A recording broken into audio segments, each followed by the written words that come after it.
కొంచెం కూడా ఆలోచించట్లేదు వాడి గురించి. వాడి పిల్లలు రోడ్డు మీదకు ఉన్నారు, ఎంత దరిద్రంగా బతుకుతున్నారా వాళ్ళ పిల్లలు. నాకు చాలా బాధేసింది మనం పోయినప్పుడు.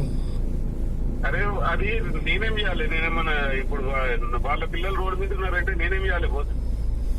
ఏమో నాకైతే చాలా ఎక్కడ వెళ్ళిపోయింది వాళ్ళ బుద్ధులు రమ్మంటే వచ్చి దందా చేసుకోమను.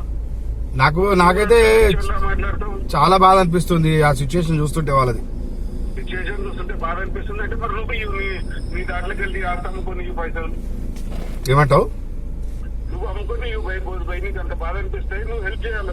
అట్లా కదా బాగా జర్నీ చేసి కలిసి జర్నీ చేసింది మీరు, బిజినెస్ చేసింది మీరు కదా రవి. అది కాదు, నువ్వు ఇప్పుడు థర్డ్ పర్సన్ ఏం తెలియకుండా ఏం లేకుండా బాగా అవుతుంది వాళ్ళది, వాళ్ళ ఉసూరు కలుగుతుంది, ఇట్లాంటి మాటలు మాట్లాడితే మరి ఏం మాట్లాడాలి ఎప్పుడు? మరి లేలే నువ్వు ట్రాన్స్పరెంట్ గా జరిగేది చెప్తున్నానా బా.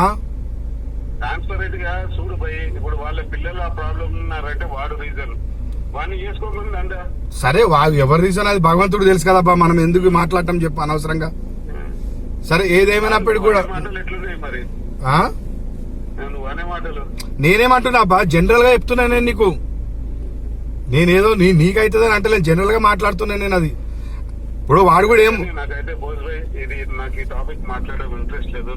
సరే నాకే కాదు, నాకేమైనా ఇంట్రెస్ట్, నాకేమైనా సరదా అబ్బా, నా టైం ఎందుకు నేను వేస్ట్ చేసుకుంటా. కానీ సపన్ దేవ్ దగ్గరికి తీసుకోపోమన్నాడు, తీసుకోపో సపన్ దేవ్ దగ్గరికి. అది